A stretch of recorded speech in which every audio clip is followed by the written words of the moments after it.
And here comes YouTube. Good morning, YouTube. How's everybody doing out there? Welcome to Cruise Chat Live. I'm Walter, your independent travel advisor. And as always, I have my lovely wife, Rebecca, sitting right off camera. We're going to spend the next hour or so talking all things cruising and see what we can do to answer your questions and all of that good stuff. But yes, we're back from the Icon of the Seas.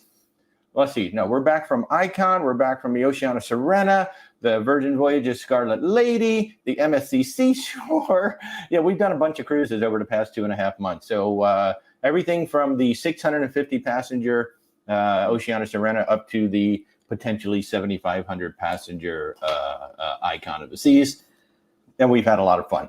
We've definitely had a lot of fun with all these different kinds of ships. Hey, we got Sue, Becky, and Norma. Good morning, guys. How are you? Thanks so much for joining in.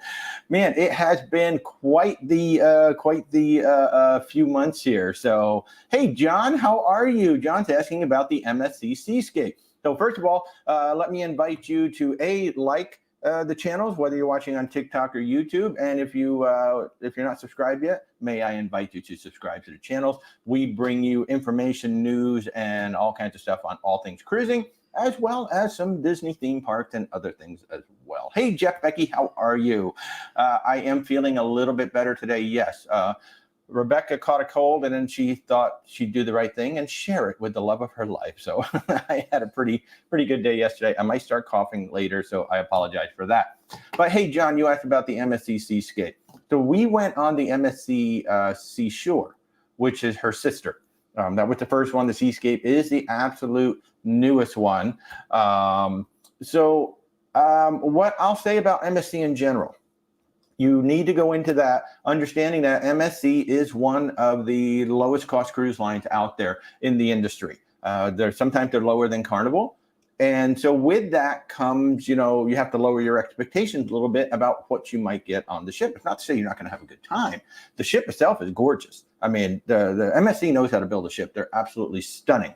But, you may not get the best food. You may not get the best service. I will say on the seashore, I like the shows more than on the seaside. In the yacht club, if you go yacht club, you're going to get a better experience. No doubt about that. You're going to get your butler. You're going to have your own private dining room. You're going to have your private pool. You're going to have private sun deck. So that is a completely different experience. We've only gone in the regular ship twice. And I will say, I thought the overall experience was a little bit better on the seaside than the seashore. But it's a lovely experience as long as you go in with your eyes wide open and understand that, that all the food may not be the best. You won't go hungry, though. Oh, God, you're not going to go hungry at all. No, I gained weight on that cruise because they have amazing pizza in the buffet.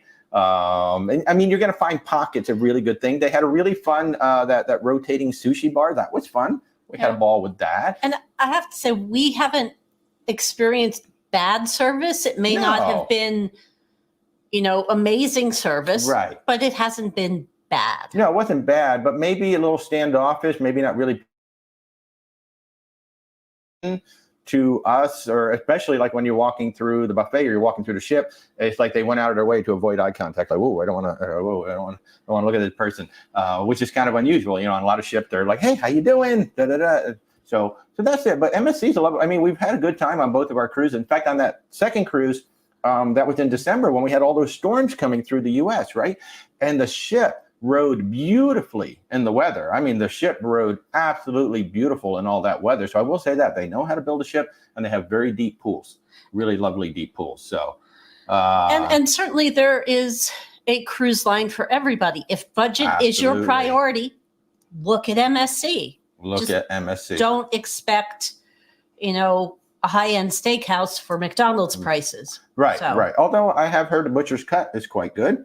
And she's talking more about the main dining room. So I'm talking more about the experience in general. Oh, yeah, the whole experience in general. So, yeah, so you are paying kind of McDonald's prices, if you will. So don't expect the best of the best throughout. Zach, hey, buddy, I miss you guys, man. I hope you're all doing well. Tell Mindy we have some ducks for her. They gave us some ducks. Oh, one duck. I'm sorry. We have one duck for her. They gave us ducks on the Icon of the Seas inaugural. So it's a very special duck just for her. Good morning, Betty. How are you? Good morning, Nay Nay. Black Boot. We've never had a bad MSC cruise. We've never had a bad cruise, period. It's just, you have different levels of service, different levels of food, and you just kind of have to, you got to temper your expectation. So when we go into a cruise, like when we went on the Oceana Serena, 650 passengers, some of the best cuisine at sea, we had pretty high expectations when we went onto that ship. When we went onto the Icon of the Seas, big family ship, didn't really know what to expect. The ship blew me away. And then on MSC, you go in. So that's one of the things that I do when I talk to my clients is I kind of, set your expectation for what you're going to get, because I really don't want people to be disappointed. I want to give honest information and fair information so that going in, what's going to be happening. Oh, hey, Zachary, you're at Port Canaveral. That's awesome, dude. That's awesome. Someone can expect 5-star food on a value price. Yeah, that's exactly right, Black Boot Soldier. You're absolutely right. You have to look at what you're paying for the cruise, right? Am I getting value? MSC is an excellent value for what you're paying. Excellent value for what you're paying. And that's the whole key of cruising. Are you getting the value that you're expecting when you go on to the ship?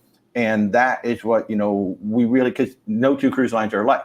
Carnival is not MSC, MSC is not Royal, Royal is not NCL. They're all different. They all present different value, and you just got to get yourself on the right ship. And you have to decide where your personal priorities lay. Exactly. If food is the most important thing for you, probably don't want to go on MSC. No. But if budget is the most important thing, certainly take a look. Yeah, if MSC, entertainment Carnival is the most important thing, don't go on MSC. Yeah, MSC's entertainment is okay. I mean, nobody beats Royal. Royal Caribbean, just the best. Princess has really good entertainment as well. NCL has, although NCL, boy, I don't know if y'all heard the news, they've been getting rid of the Broadway shows. Rebecca was showing me an article. They're going to be replacing a lot of their shows with the Wheel of Fortune, the game show. Not really something I'm like, God, they had some really good Broadway shows on those I didn't ships. watch Wheel of Fortune on TV. I know. It's like, I've seen it once or twice, surely, but. Yeah. Libby, you're scared you get seasick on small boats. You want to go. So a small boat is completely different than a big ship. Oh, yeah.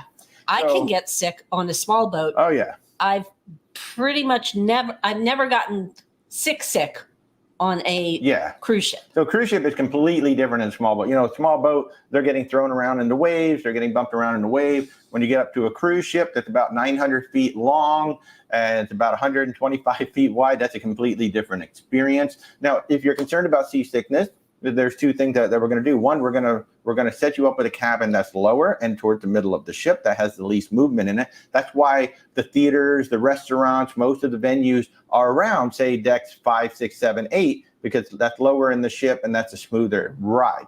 The other thing, you might want to do the C-bands. Our dear friend Stephanie has gone on well over 100 cruises, I think now. She wears the C-bands. Rebecca has started bringing those along. Well, I did only on the Serena.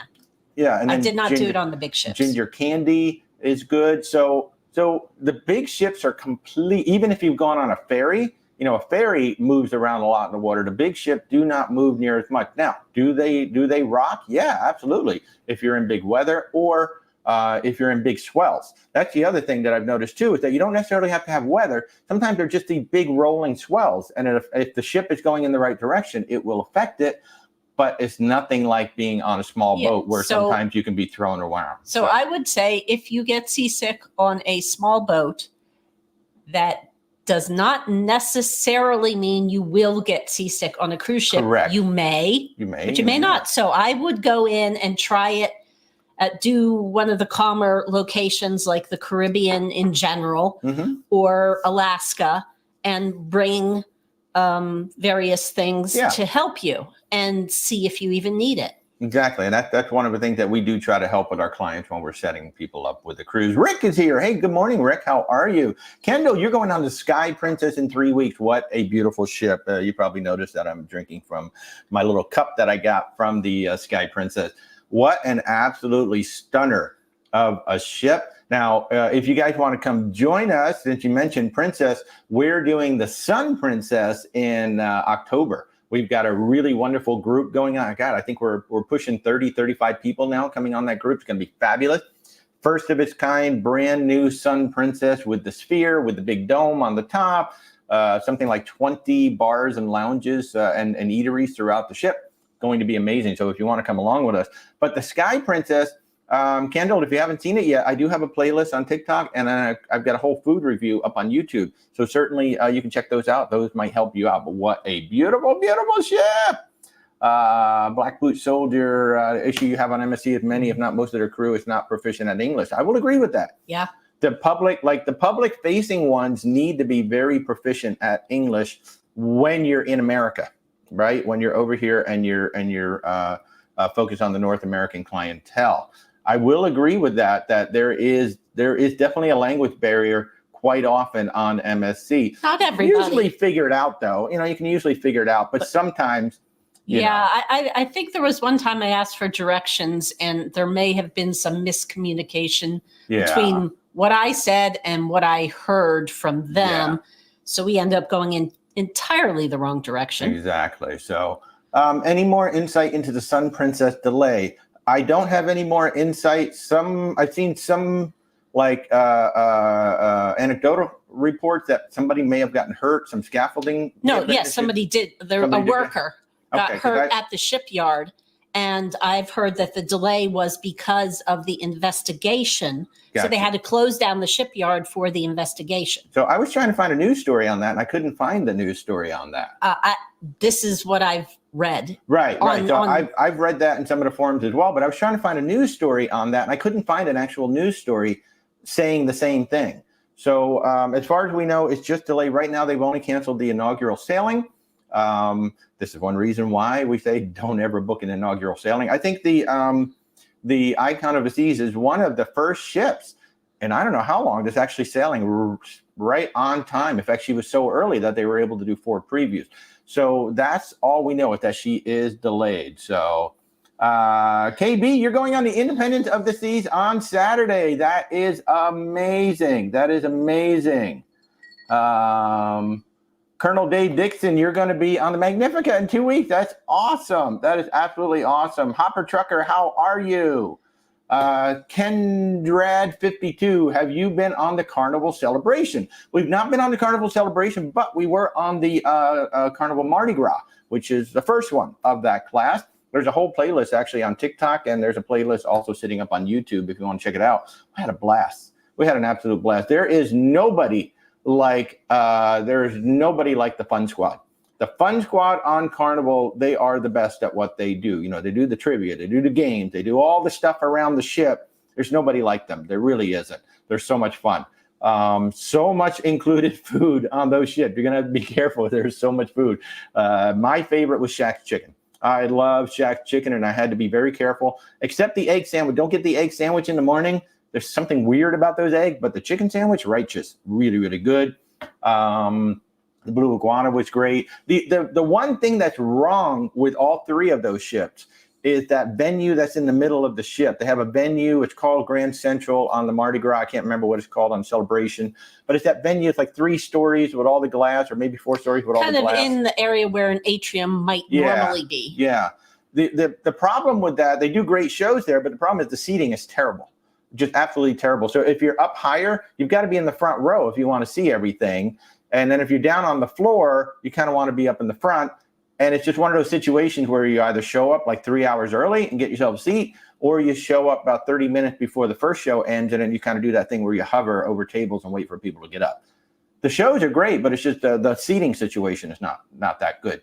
I will say the best coffee at sea is in the Havana bar. That Cuban coffee is amazing. And then that, what's it called? Serenity? Is that what it's called up top? The adults only, 21 and over, adults only area at the front of a ship. I think it's called Serenity, but I'm not exactly sure. I'm blanking. Really great spot. Got a nice pool. It's got a really, really good, salad bar for lunch, so you don't have to go like to the buffet or whatever. So it's a really, really good ship. Kurt, how you doing, man? Good morning. Kurt is saying that I think experience depends on the ship more than the line. You had a better cruise on MSC than your Royal cruise. That's absolutely true. Even within the same cruise line, you have totally different experiences on different ships, and it all depends on who you had. And again, if you go into the yacht club, that's a totally different experience than going on to the rest of the ship. So good point, Kurt. Absolutely good point. Rick is going on an ABC on the Celebration, or excuse me, on the Celebrity Beyond. He said Celebration Beyond. That would be a cool ship. But the Celebrity Beyond, I really hope that Captain Kate is there so you can do some bug trivia. And Mindy, hi. How are you? Good to see you. Considering it's all inclusive, where do you rate VV food versus the other cruise line? First of all, it's not all inclusive. It's almost all inclusive. So the alcohol is not included. The shore excursions are not included. But you do get your food, your Wi-Fi, your gratuities, your soft drinks, and group exercise classes. So it's mostly inclusive. I put the food, until we went on the Oceania Sirena, the food was at the very top. Now Oceania's at the very top. Virgin Voyages, and I think Virgin Voyages is just below that, and then you got Princess and Celebrity below that. So Virgin is really, really good food. I will say, though, the difference between Valiant Lady and Scarlet Lady, there was definitely a difference. I thought the food, because we did the Valiant Lady for Thanksgiving, we did Scarlet Lady, I don't know, like 3 weeks. I can't even keep track, like 3 weeks ago, maybe. I will say I thought the food was better on Valiant. I thought the service was better on Valiant as well. So, again, it's like two different ships, same cruise line. Some people complain that some of it's a little bit pretentious. Like I saw a review on Cruise Critic today where the guy was complaining that Test Kitchen is so pretentious. It's not really pretentious. It's just different. But I think VV's food is just amazing. And the best part is you don't pay for any of it. So it's fabulous. Absolutely fabulous. The Poke Bowl up on top of 16, that's something that people miss. Like you'll find it on the last day and go, my God, where was this thing all this time? It was really, really, really good. Allison, MSC had great shows when you were on this past fall. So when we were on the seaside, I felt like the productions on the seaside were like really good high school musicals, for lack of a better term. But then on the seashore, they had really good shows. The only thing they did wrong on the seashore was they had an Italian magician on the ship. And he was doing, it wasn't sleight of hand, but he was doing kind of like some close-up magic, and they had no camera on him. They had a massive video wall behind him, and all they had to do was just point a camera right at him so we could actually see what he was doing. So he didn't get the responses that he should have. It looks like he was doing some cool stuff. Just couldn't really see it that well. So that was really great. So what's the best Royal? There is no best Royal. It's the best one for you. Because keep in mind, Royal Caribbean has 26, 27 ships now. We got the very small Vision class that's pretty much adult-centric these days because there's not a whole lot for the kids to do, up to, the Icon of the Seas. So my favorite ship, I still love the Mariner. I love the Mariner of the Seas just because of that class of ship. And I got to say, the Icon of the Seas really blew me away. I was not prepared to like it as much as I did. That could be my new favorite Royal Caribbean ship. But the best Royal Caribbean ship depends on what you're trying to do and what kind of a vacation you want. Like, the Oasis class is over in the Mediterranean. The Oasis of the Seas herself is the ship that goes over there.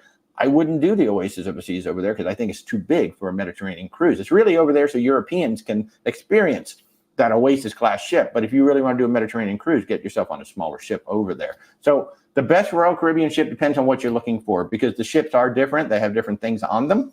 And just reach out. We'll be happy to help you set yourself up. I haven't talked about it recently, but our services are 100% free. There's no charge to you at all to use our services. So why not? We've been cruising nearly 20 years, and you get our experience. Plus, you get the network. There's about 5,500 of us in KHM Travel, and I've got oh my God. Kathy at Royal Caribbean is amazing. If you were here like a week ago when we were on the Icon, and she was with me for almost an hour. I actually have the replay up on YouTube. So with Royal Caribbean, I've got just an amazing rep that I deal with, and she's just absolutely amazing. Jody, you're hopping on a Princess cruise this morning. Yay! That is awesome. Have a great time. Butch, the last cruise your waves were 15 to 22 feet, not fun. That can be, that can be like that. I mean, we had, I don't know what the waves were up to on the seashore on our December cruise. They were getting up there. But again, I was blown away by how well that ship, MSC knows how to build a ship. They really know how to build a ship, and it was smooth, at least the seaside class, seashore. Man, that was a beautiful ride in what was quite rough weather for a while there. So, Allure of the Seas, what's the must-see show? So we've been on the Symphony, I will say whatever's in the Aqua Theater, it's just amazing what they do. The ice show is fun. I don't know what the theater show is on Allure. It's not cats. No, I want to say it might be Rock of Ages, maybe. I don't know. I can't remember. But the Broadway show, whatever the Broadway show is, since it's not, I know it's not Cats because that's on Oasis. She hates cats. Yes, I hate cats. She hates cats. The musical, not the creature. The creature I love. She loves cats, just not the musical. Yeah. But I would say that the Broadway shows in general are very, very good. Oh, Betty is saying that Mamma Mia is the show on the Allure. Oh, that's a fun show. Okay. It's a really fun show. So I'd say all three of those are a must-see show. Whatever's going on in the Aqua Theater is incredibly cool. The ice show is just fun, right? And then Mamma Mia, oh my good, that's ABBA. That's ABBA. So that's going to be a blast. And then beyond that, you've got your little venues throughout the ship. You're going to have boleros, I believe. You're probably going to have the Schooner Bar, things like that. So you are going to find little pockets. And I will say at night, I really like Central Park. Just relaxing in Central Park at night is so beautiful at night with the lights and everything. So you're going to have a great time. Have a great time. Steven, you're on the Apex this April. Nice. Celebrity Apex. Those are gorgeous ships. I will say when we were on the Icon of the Seas, it was very obvious that they have borrowed from the Celebrity Edge class. They have really leaned into the Celebrity Edge class. You could see it throughout the ship. And I think it's a good thing. The Icon is actually elevating the adult experience as well as the family experience. I mean, yeah, there's a great family experience going on as well, but they are elevating the adult experience as well. And the ship looks modern, looks really modern. MSC Mirabilia on Sunday, House of Brooklyn Port. I have heard mixed reviews, Debbie. Some people have said it works great. Like they get in, they get right on the ship, and then other days there's a line out the yin-yang waiting to get on there. It sounds like Brooklyn is still figuring it out. Has anybody gone to Brooklyn of late? Like in the past couple of months? Yeah, because we haven't sent a client to Brooklyn in a while.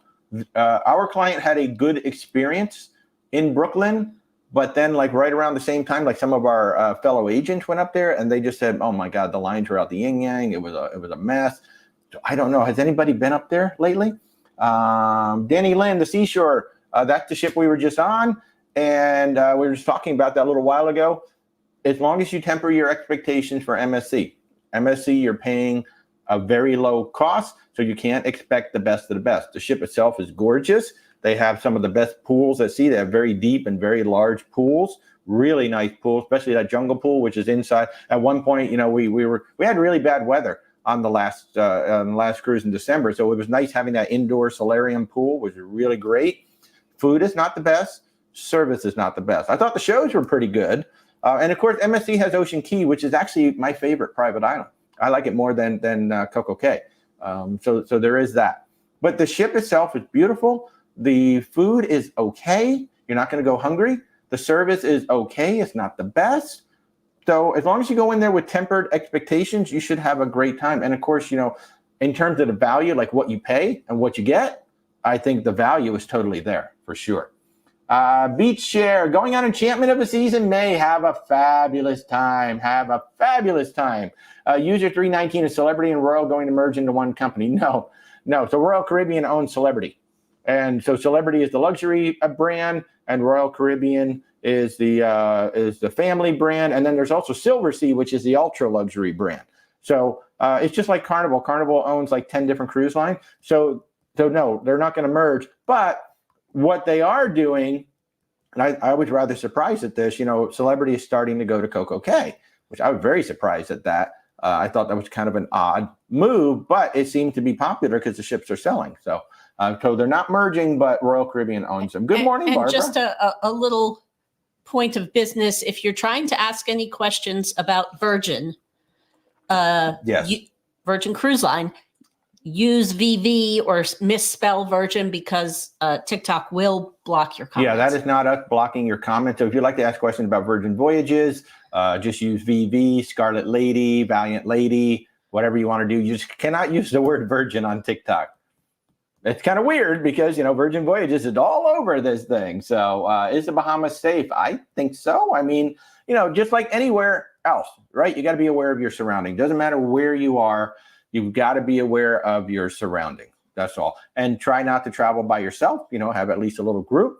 For example, recently, Stephanie went to Nassau, Bahamas. Now, this is before the construction was finished. Now the construction is finished. It's a lot different. But she said she felt safer having Ben and David with her rather than just being by herself because it had gotten dark by the time they were walking back to the ship. But just be aware of your surroundings. That's all. Unearthling relics. I like that. Do I like Carnival or Royal Caribbean? Trying to figure out which one to go with. I like them both. So we've been on 10 different cruise lines. And I love them all. I will go on every single one of those cruise lines again. They're two different experiences. Carnival has that fun squad. I've talked about that before. They if you're really into trivia and games and parties and things like that, Carnival, the fun squad does it like nobody else. They really do. And then Royal Caribbean, if you're really into the shows, technology, you want that flow rider, maybe you want the ice skating, not bungee jumping, skydiving, bumper cars, things like that. They're two different experiences. They're both excellent experiences. The one place where Royal Caribbean is ahead, I think, is the shows. I think the shows are better on Royal Caribbean, and Carnival has that fun squad. That's absolutely amazing. Not to say Royal Caribbean doesn't have a good cruise director squad, but the Carnival fun squad. So they're just two different experiences, and it also depends on which ship you're going on. Keep in mind, both cruise lines have a lot of ships, and they both have very small, older ships as well that don't give you the same experience as the larger, newer ones. So you got to take that into consideration as well. Feel free to reach out. Again, our services are 100% free. where'swaltertravel.com, or you can click on my logo on TikTok. That'll take you to a link tree, or, of course, over on YouTube. The links are in the description down below. So, yeah.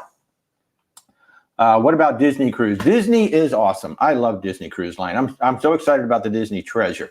It's a good cruise line for adults, too, to be honest with you. It's an excellent cruise line for adults because they have adults-only areas. So we went on the Disney Fantasy, and the adults-only area was there's a pool up on the top, which is right next to the coffee bar. Yes, perfect for me.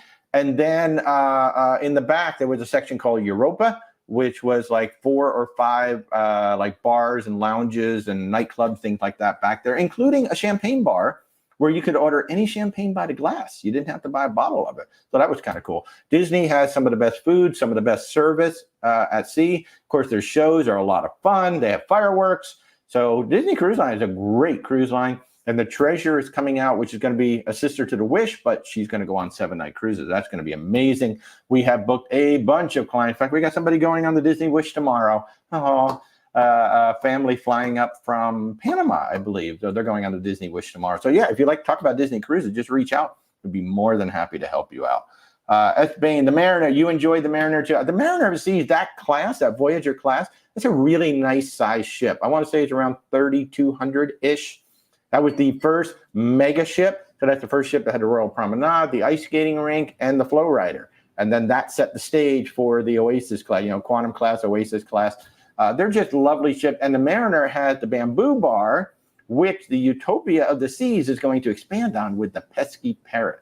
I'm begging Kathy to let me go on one of the previews on Utopia because I really want to see the pesky parrot. So Catherine is saying that the only thing wrong with Disney is the cost, and the other lines are catching up. You've done 30 DCL cruises beginning in 1998. Look, Disney has a product. Disney has a top-of-the-line product, and they can charge really what they want. As long as the market will bear it, they can charge what they want. You take a look at Royal Caribbean's Icon of the Seas. People are like, oh, my God, it's like really expensive. Now that we've been on the ship, I get it. It's a $2 billion ship. It's got technology. It's got shows. It's got so many things that all the other Royal Caribbean ships do not have. It is a marvel of engineering. And as long as people are going to pay, I mean, there are definitely Icon of the Seas is priced higher than Disney now on a lot of the sailing. But Disney has a unique product, and there's only one way to get it, and that is to go on the Disney Cruise Line ship. And as long as people are willing to pay for it, I think for what you pay, I still think the value is there. It is more expensive, but you are getting top-notch service. You're getting excellent food. You're getting great shows. And, of course, you're getting in some of the most beautiful ships at sea. So, yeah, you are right. It is costly. And the other thing that I weighed against, too, though, I weighed against going to the parks. A Disney cruise is more cost-effective than going to the parks these days, for sure, and a heck of a lot less stressful. When clients reach out to me to go to Disney World, I'm like, are you sure you wouldn't rather go on a Disney cruise? It's so much more relaxing. Josh, how you doing? Is the Wonder of the Seas worth the money? I would think so. I mean, it's an Oasis class ship. It is an awful lot of fun. It's up to you. You know, it really is. So what does the Wonder of the Seas has that you really want to go on that ship for? And is it worth paying for whatever it is you've got to pay to get on there? And of course, you know, you've got the Insider all the way up to the, I don't know, the Ultimate Family Townhome, whatever the heck is on there. That's up to you. You know, does the ship tick all those boxes that, oh man, unless I go on the ship, I'm not going to get the vacation that I want. Because remember, there's a bunch of Oasis class sisters out there, right? We got Allure, we got Harmony, Utopia's coming out. So the Wonder of the Seas is a magnificent ship, and she's got things unique to her that none of the other royal ships have, such as like the shows that has the effectors or whatever. So that's up to you. That's up to you. Mallory, best thing for adults to do at Coco Cay, going for a baby moon before you have our twins. Oh, okay. I do not recommend the water park. So count that one out. So Hideaway Beach just opened up, and we had a chance to go explore that. So the thing about Hideaway Beach, it is a Las Vegas party vibe, and there is a DJ who is playing music incredibly loud. And because his station is right on the pool, the sound, you know, bounces off the pool. So if that's not your scene, you won't like Hideaway Beach that much. However, you can get away from the music. Now, the music is always there. You cannot completely get away from the music, but you can make it quieter by staying out at the beach or going as far away from a DJ as possible. If you get yourself a standard cabana, you are in the pool area. You're going to be in the middle of a lot of loud music. If you get the cabanas with the swim-up pool, those are further away from a DJ. The music is still prevalent, but it's not nearly as loud. So that is made specifically for adults there. Beyond that, the Cocoa Beach Club is very nice, but keep in mind, kids are allowed to go to the Cocoa Beach Club. And, you know, when we went, it was a blustery, cold day, so we really didn't go down to the beach much at all. But the pool was kind of overrun with kids, so we didn't really get into that pool area. It was a little cold, too. Yeah, it was a little cold. Now, the Hideaway Beach, the pool is actually heated. So if it's cool out that day, you can go over. You can go over there, and the pool will be warm. Yes, Catherine, DCL is way better than the parks. For me, because I'm fairly sensitive to sound, I would rather deal with the kids at Cocoa Beach Club than because I would get a headache after like 10 minutes. Yeah. At Hideaway Beach. But that's me. Another thing to keep in mind, too, is everybody gets off at Coco Cay. You're going to have the whole ship to yourself. You know, if there's nothing that really appeals to you on Coco Cay, there's nothing that says you have to go on to the beach. You can actually hang out by the pool. You're going to have the whole pool to yourself. You can have the whole bar to yourself. So there's always the possibility of just staying on the ship. KLR, recommendation for Alaska. Well, we always lean into Princess, number one. Princess and Holland America do Alaska beautifully. Oceana, we happen to have a group cruise next June on Oceana. We're going to be on the Oceana Riviera, and that is going to be for 12 nights. And that is a ship that only holds 1,200 people, which is amazing. So we lean into Alaska. We lean into Princess because Princess has been doing it. Them and Holland have been doing it the longest. They have great connections with a lot of the local vendors, and something like as simple as Ketchikan, they actually dock in Ketchikan. They don't dock at that other dock that's like 20 minutes away or whatever, so you get more time in Ketchikan. And if you're looking at doing a land sea tour, nobody beats Princess, like not even Oceana, like nobody beats Princess because they have all of their own lodges and things. So if you'd like to talk about that, we've sent a bunch of people to Alaska, and there's a lot of things to consider. There's different ports that you could be going to. So just reach out if you want to talk about that, but they are really good. And Benny is giving 2 thumbs up to Princess in Alaska. I mean, when we got done with our land sea tour, we did 14 days. We did 7 days on land, 7 days on sea. I was ready to go right back. They did such a fabulous job. They really did. And just to backtrack a teeny bit to Coco Cay, there are also plenty of beach areas where you don't have to pay one dime extra. Oh, yeah. Coco Cay is included with the cruise. If you want to just go chill at the beachside, there will be free lounge chairs in several different locations. Absolutely. So that is another option as well. Fran is asking, do we book celebrity? We book everybody. Literally, there's like 26 cruise lines that we work with. I guess I got to start putting all of them up on our website because people do ask us, do you book NTL? Do you book MSC? Do you book this one? Pretty much if there's a river or an ocean cruise line out there, we book them, including Margaritaville. I know I have dissed on that Margaritaville Paradise. I will not go on that ship. But the new one, the Islander that they're getting ready, I am going to go on that ship. I want to go see what it's all about. I don't think Rebecca's going to go with me, but I am going to go on that Islander and see what it's all about. So yeah, pretty much any cruise line. where'swaltertravel.com. There's a contact us page on there. Just set up an appointment. I give you a call and we get you all set up.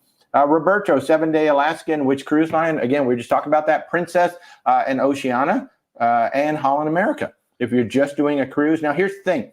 If you do a round trip Seattle, one of your port stops is going to be wasted on Victoria. And I say wasted because it's literally a 3 to 4 hour stop. They have to go to Canada if we're doing round trip Seattle. So I recommend either doing a round trip out of Vancouver or a one-way from Vancouver or Anchorage. You're going to get at least one more port stop if you do it that way. So yeah, so feel free, reach out if you want us to help you out getting your Alaska cruise all set up. We love doing Alaska cruises. Chris, how are you? Good to see you. What website would you recommend to get a ticket for the cruise? Where'swaltertravel.com. Just reach out to us. Our services are 100% free. Look, if you're asking about, what cheap cruise website, we have the same rates. Okay. What they do online is they will show you the price for one person without port fees and taxes. So you're like, oh my God, I can go on a cruise for $300. Interior. Yeah, it'll be the cheapest guarantee interior. You're going to be, wow, I can go on a cruise for $300. And then they ring you up and it's like $750 or $850. And you're like, wait, what happened? What happened to the $300 cruise? Oh, well, we didn't have the second person in there. Oh, we didn't have the port fees and taxes in there. Yeah, I don't play those games. So when I give you a quote, that's the price it's actually going to cost you to get onto the ship. So yeah, so reach out to where'swaltertravel.com. Absolutely. Any great restaurants on the Escape? You'll be there in 2 weeks. Food Republic, one of my favorite restaurants at sea, period. Love Food Republic so much. Ocean Blue is good. It's a good seafood restaurant. And I think that's a ship where we actually had a good Cagney's dinner. Mm-hmm. Yeah, had a really good. It's the first time we ever tried Cagney's. Yeah, we had a really good Cagney's dinner as well. But Food Republic, we went there 3 times during our 7-night cruise. So it was really, really good. Do I know Mr. Beast? I do not. Can someone call you, your husband, and you're trying to book a cruise and you want to do it today? Just reach out to us. Reach out to us at where'swaltertravel.com. There's a contact right there. And I know that I've got time today on my schedule. So just go ahead and set up a time. We can absolutely book you today. No problem. Have we sailed Disney? We have sailed Disney, the Disney Fantasy. What a beautiful ship. Had a great time. It was our anniversary. And my goodness, the service. I mean, the room stewards, absolutely amazing. Service throughout the ship, absolutely amazing. Food, absolutely. Like, you've never seen a buffet like that. The buffet is insane. I mean, the buffet on Oceania was better, but it was smaller. But that buffet is insane on the Disney ship. And of course, the shows are fun. The rotational dining totally works. I didn't know if I was going to like it. I really liked it. The only thing I will say, if you're on a ship that has the animator's palette and they're going to do a second dinner in the animator's palette, that would be a good night to go do your specialty dining, because if they're still doing that little animation show where you draw a character, that takes a long time. It kind of breaks up the meal. Yeah, it kind of brings the dinner to a stop for about 20 minutes. So I would skip the second dinner. Otherwise, it's really great. Chris, 90 Days of the Carnival Freedom. That's the one ship that we may go sneak onto once we find a new house. We've got to be out of this house next month, or March. So yeah, a month and a half, basically. Yeah. So once we do that, then we're going to go ahead and figure it out. Chad, you're going on the Adventure of the Seas on Friday. Great ship. Again, we were talking about the Mariner of the Seas. That is her sister. Great ship. Great ship. Good morning, Cindy. How are you? Which cruise lines are most similar to Celebrity? Hey, that's a great question, Sydney. Thank you for that. If you're looking for something like Celebrity, Virgin Voyages, for sure, and that's adults only. Princess. Yeah, Princess is going to be similar to that. Oceania. Now, Oceania is going to be a much smaller experience. So if you get on one of the larger ships like the Vista, the larger ship, 1,200 people. The thing about Oceania and Virgin is that they're almost all inclusive. So you won't be paying for as many things. They both might be a little bit higher. Well, I don't know about higher than Celebrity. But the inclusions are quite different. So those are the ones that I would probably recommend. And then if you really want to go all the way, Viking Ocean is amazing. Barbara Kempton, how was it walking the plank on the Icon? Unfortunately, the winds were gusting, so they canceled I was supposed to do it at 10 o'clock at night while the ship was at sea. That was going to be so cool. But they had to cancel it, and the next day was like overbooked, so they couldn't get me on there. But I did watch my friends do it, and it looked awesome. Erica Joe, we have not been on the Carnival Venezia yet. That is a ship that I do want to get on. She's coming down to Port Canaveral. We've had multiple friends on there who absolutely loved it. I really want to see this ship. So if you don't know what it is, the Carnival Venezia is the former Costa Venezia. So she's an Italian ship. And Carnival left a lot of the Italian stylings in the ship. They even left the yellow funnel up on the top. So they call it, Carnival Fun Italian style. My good friends at This Cruise Life had a blast on that ship. I really do want to see it. It's different. There are some Carnival faithful who don't like it because it is different. It's not exactly the exact Carnival experience. I think that's what makes it so cool and so different. So, yeah. Are you going to address Dave? He's the next one. Oh. I'm afraid to try Royal Caribbean. Okay. Yeah, he's the next question. Oh, because it was different order in mine. Dave, you're afraid to try Royal Caribbean because you hear they charge extra for everything. Not for everything. I mean, it's no different than Norwegian or Carnival, to be honest with you. I mean, they charge, they have restaurants that they charge for. They charge for the Crown's Edge, but no charge for ice skating, flow rider, any of the other activities on the ship. And there are restaurants that are included. Yeah. I mean, you got the main dining room, you've got the MDR, depending on the ship you're going on. Like on the Icon, Surfside Eats was included. The Aquadome Market. The Aquadome Market. So they don't charge. It's no different than any other cruise line, really. Yeah. You need to be aware of what is included. Yeah. And what is extra. And that goes for every cruise line, even cruise line. Viking. I mean, you have to know exactly what is included in your cruise. So that because I have a theory that a lot of people get disappointed in cruises because they weren't aware of all the stuff they did have to pay for, and they weren't aware necessarily of what was included. Because you can get on a cruise line and not pay one dime extra other than the gratuities if you haven't prepaid those. Exactly. In fact, when we go on Virgin Voyages, we pay nothing except for the alcohol. That's it. We don't pay for anything else. Of course, we pay a little bit more up front because everything's all included. But Carl Cross, what would be the best for solo traveling? That depends on what you're looking for, to be honest with you. Cruise lines that have specific solo cabins, of course, you're going to have Norwegian, you're going to have Celebrity. Virgin Voyages has them. Oceania has them. Royal Caribbean has about 200 spread throughout the fleet. Holland America has some. So we can find you solo cabins on a lot of different cruise lines. It just depends on what you're looking for. Are you looking for laid back chill? Are you looking for a lot of things to do? Are you looking for amazing food? Do you not care about the food? I want really good shows. There's so much that goes into that. And that's one of the things that we try to work out. Like when we work with you, first thing we do is an intake call, and I ask you a bunch of questions, and I try to get a sense of what you're looking for, and then we marry you up with the ship. But those are the cruise line that specifically have solo cabins: Virgin, Norwegian, Celebrity, Royal Caribbean, Holland America, Oceania. Those are the ones off the top of my head that I can think of. Yeah. And just one other small thing. Walter will get to your questions. He likes to answer all of them. So don't necessarily have to keep asking them. He'll get there. I will get there. We got at least another 45 minutes. I'll get there. Cody, you recently sailed on a Carnival Panorama. You were extremely disappointed in the shows. Carnival shows are hit or miss. I will agree with that. They are hit or miss. But some people, I've had some clients go on to Panorama and go, oh my God, the shows were great. There are people who go, like, we can't stand the shows on the Celebrity Solstice class. And we just think, although we haven't been there in a while, we don't know if they changed them. But pre-pandemic, they had some of the worst shows on the Celebrity Solstice class. They just made no sense.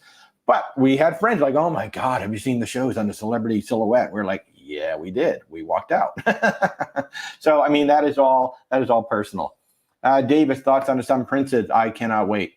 We are sailing October 19th. If you want to come with us, we've got a whole group sailing October 19th on the Sun Princess. It's going to be freaking amazing. So the Sun Princess, all new ship. It holds up to 4,300 people. You've got the dome up top. It's a pool during the day. It's an entertainment venue at night. You've got the arena, which is 360 degrees arena. We've got 20 eateries and lounges on there, including Dario's Butcher Cut Thingy, whatever that thing is called. I cannot wait to get on. I haven't been this excited about a ship since Scarlet Lady came out. They have the first teppanyaki for Princess. They do. They do. Peter, have we been on to Mardi Gras? Yes, we had a fabulous time. I will tell you right here on TikTok and on YouTube, I have a whole playlist. So I got the food. I got a cabin tour. It was fabulous. Highly, highly recommend the extended balcony cabins that are right above Grand Central. And be very careful with Shack Chicken. They are addictive. They are totally addictive. Love Pugs, how are you? Good morning over on YouTube. User 907, your daughter was on a sunrise cruise leaving out of Miami. It's not organized.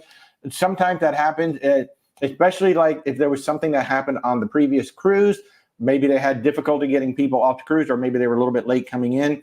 Sometimes, or they had a Coast Guard inspection. Yeah, that happens sometimes where all of a sudden like, oh, hey, Coast Guard's coming on, so we got to stop everything.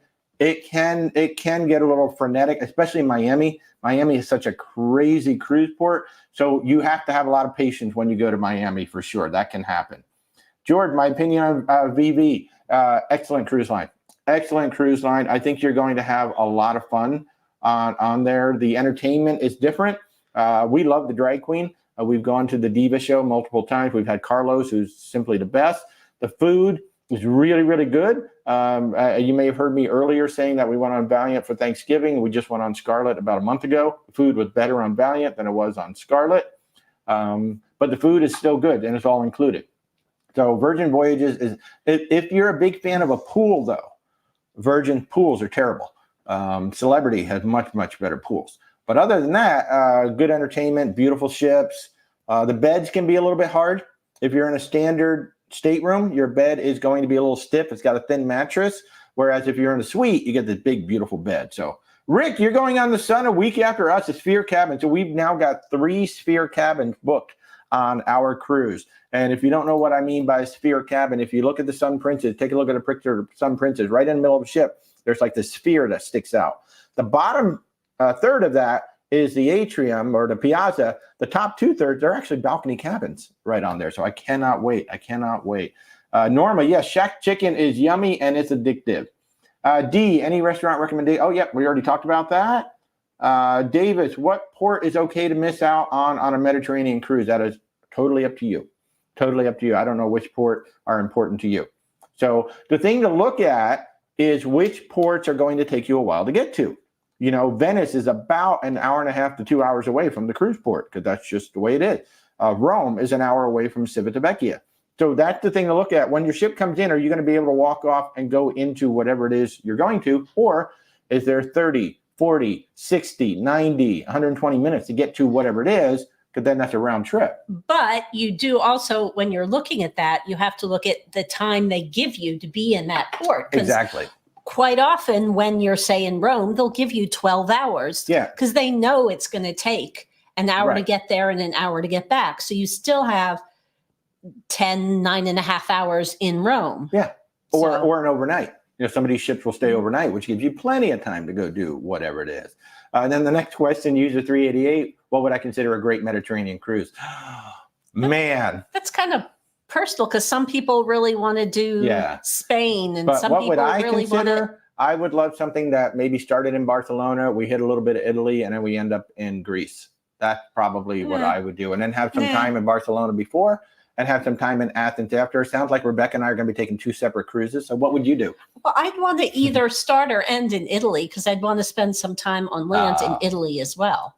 Yeah, and Rebecca did find an itinerary recently from Azamara. We never talk about Azamara on here. They've changed it. I don't like it. I don't like the new version as much as the old version. We never talk about Azamara. They have 4 small ships. The same ship that we were on, the Oceana Serenas, they got 4 small ships. And they had an itinerary that was Italy intensive that was just amazing. Was just Italy. It was amazing. The Italy intensive now includes a couple other stops, but it's still good. That's not as amazing as it was. But if you want, they do a lot of those intensives. So if you want to really concentrate on Greece, they'll have a Greek intensive. Yeah. Have the Italy and intensive. then Celestial, which is a small cruise line over in Greece. They have amazing Greek itineraries. I think they only have like 2 or 3 ships, and it's a family-run business. Ben and David were on it recently, and sure enough, as soon as Ben and David went on, I started getting calls about Celestial. Great little cruise line. So, Kat S, would I ever do a 9-month or longer cruise? If so, what line would you choose? Probably Viking or Oceania would be the one that I would go on. Maybe Celebrity, just because I love good food. Princess as well. I would consider Princess, but if like money was no object, it would be a Viking cruise probably. What about you? I just right now that's not kind of in the cards because the internet would be too iffy for 9 months, and it's hard to run your business. We're just fantasizing here. Yeah, fantasizing. I'm not good at that. Okay. What do I recommend for St. Kitts and Nevis? Ooh, Mad Max Dune Buggies. Rebecca hated it, but I loved it. It was so much fun. Mad Max Dune Buggies. It's MAXX. So much fun. So much fun. Stormy, you love the cup. Thank you. Holland America has amazing. Yeah, has a world cruise. That's amazing. Holland America, if you're looking for different itineraries, a different Mediterranean itinerary. Well, and everything. Like you can go to the Mediterranean round trip from Fort Lauderdale. It's a 45 or 46-day cruise, but you can go to the Med round trip from Fort Lauderdale without making that flight over. You can go around Africa. You can go pole to pole. Holland America has what they call grand voyages. They are amazing. So, if you're kind of done with the Mediterranean, you're kind of done with the Caribbean, I want to start doing these really different things. Oh my gosh, Holland America. I know we rarely talk about them on here, but they have amazing cruises and as well. Holland America's Mediterranean round the U.S. next year is going to be round trip from New York. Yeah, it's going to be from New York City. So you'll get to sail out under the Verrazano Bridge and all of that. 77 days. Douglas, how are you? 77 days to the Carnival Celebration. Recommendation for Roatan. I think that's where we did the zip line thing. The zip line and sloth. So what was the name of that guy? I can't remember. It was an independent tour, and it was zip line and sloth. And I cannot remember the name of the tour operator. Like Mr. something maybe, but it was really good. We had a lot of fun. I can't remember. Why so serious? Is the key on Royal worth purchasing? That's an excellent question. What Rebecca looks at is how much is the Wi-Fi package, the Voom package. If the key gets close to the Wi-Fi, because Wi-Fi is included with the key, then we might get it. The one thing I will say that did not impress me was the Chops Grill lunch, which was served in the main dining room. I would skip that the next time. I wouldn't even bother. But, getting on early, that was lovely. Having 1 hour of private time at the skating rink, at the flow rider and all of that was pretty cool. And there's some other things that come as well. So if the price gets close to the Wi-Fi, then you might want to consider it. You think Seabourn is amazing for St. Kitts and Nevis. I think Seabourn is just amazing. Period. Yeah. You're taking a 7-day celebrity in May, Kelly. That is going to be so fun. Desert Landscape. Have we been on the Jubilee? We have not, but we've been on the Mardi Gras. She's fabulous. She's absolutely fabulous. I can't wait to get on the Jubilee. Cheryl, you're going to Hawaii on Royal Caribbean. What's good to do on Kona? That I don't know offhand. I'd have to look. Watch Sean and Stef. Oh, yeah. And Ben and David for their. Yes. So we sent Stephanie on an amazing cruise this past year on the Norwegian Spirit. I believe it went to Kona. Yeah, it was like 5 or 6 days around Hawaii. Then they went up to Alaska and they did a full Alaska itinerary. It's a fire and ice itinerary. Amazing. But Sean and Steph, that's SEAN, Sean and Steph, and then Ben and David, Cruise with Ben and David, they were on the ship together. There's a lot of stuff in Hawaii that Stephanie covers, so I would certainly recommend that you go check that out. Victoria is beautiful, but you need more time. So that's why we're so excited about our Oceania cruise. We have 12 hours in Victoria on this cruise. It's not a token stop. We're actually going to be there for 12 hours. In fact, most of our stops are 12 to 14 hours in Alaska next June. So if you want to come with us, this is going to be an amazing Alaska cruise. It's going to be our second time to Alaska, but this time we're going on Oceania, small ship cruising, 1,250 people. Your food's included. The Wi-Fi is included. Your soft drinks are included. Specialty coffee is included. Beer, wine, champagne included with lunch and dinner. Anything else? Did I miss? So about the only thing you got to pay for is the gratuities and then any cocktails and stuff between the meals. And that's it. It's going to be absolutely beautiful. Carl, I don't know if you were the one who asked a question about solo travel already. We already went over that. Best cruise line to do a family reunion cruise. Oh, that's fun. So, hey, Desiree, how are you? Good to see you. Thanks for joining in. Best cruise line to do a family reunion cruise. So you got 4 cruise lines. Really? Those are the ones I'm going to lean into. Obviously, for Royal Caribbean, multi-generational Norwegian. We're going to have Carnival, and we're going to have MSC. Those are the 4 that we're going to start with.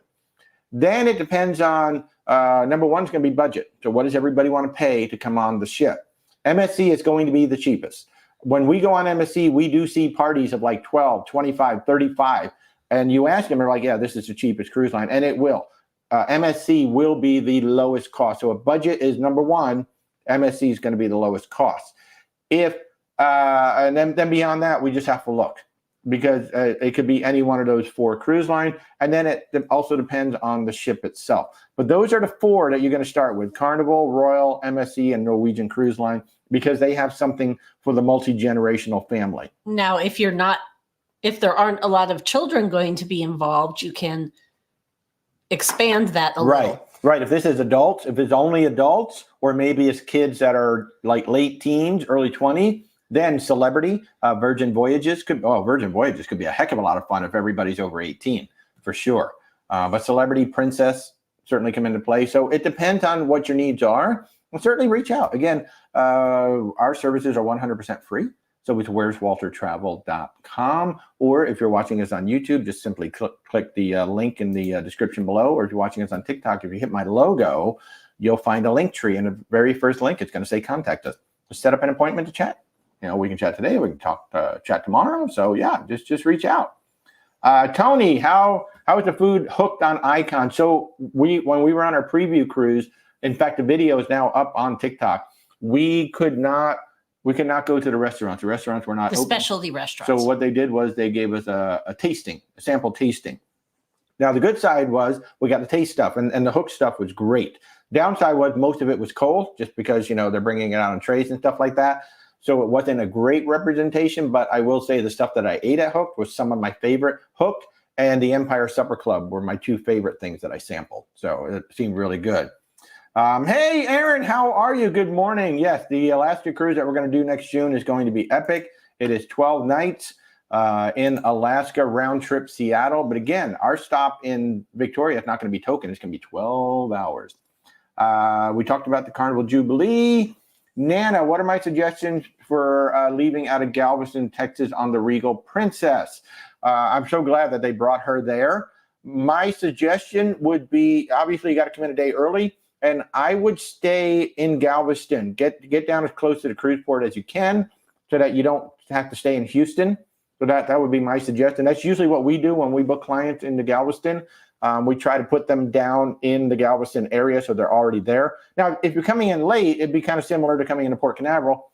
Coming in at maybe 7 o'clock at night. Maybe you just want to go ahead and get a hotel in Houston and then catch a shuttle the next day. But if you can, go ahead and stay down in Galveston.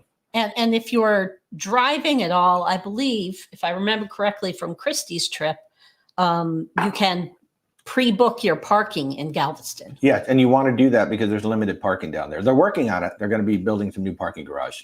Where would I recommend going for a first-time cruise? Well, your handle is Land Snow Adventure. So with a name like that, you could be in the Caribbean, you could be in Alaska, it could be the Mediterranean. It's like, what do you want to do? Where do you want to go? How big of a ship would you like to be on? What's important to you on the ship itself? What's important to you at the ports? How important is the food? You see all these questions I'm starting to throw out? I can't recommend a first-time cruise until I ask you a lot of questions.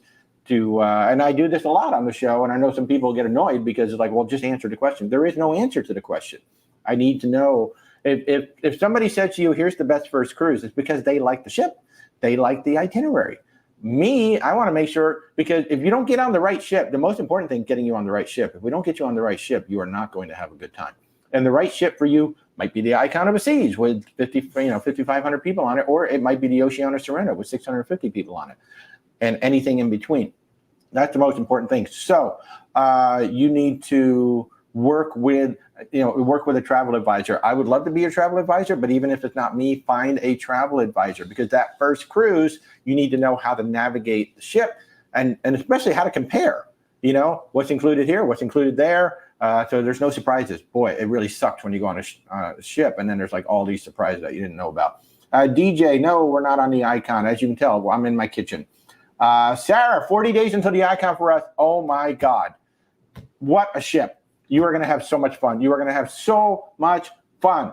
Oh my God. I'm jealous of anybody who's going out for 7 days, because we only got the 3. So wow, just so much fun. Chris, it'd be great to meet you for coffee. Yes, it would. We're in the Orlando area. If y'all are coming down to Orlando, just let us know. Independence of the Seas on Saturday. KB4, love it. Sarah Garrett, you have Tony, you got 6 days. Arturo, getting emails that Corpus Christi is getting a cruise line. Have we heard? Have not. But if you did not see the news, Jacksonville, Florida is getting a Norwegian ship. So up until now, Jacksonville has had really small, really old Carnival ship. They do have a low bridge, so it limits the ships that can come in. But Norwegian has announced a ship is going there. They didn't say which one, but they did say a ship is going on there.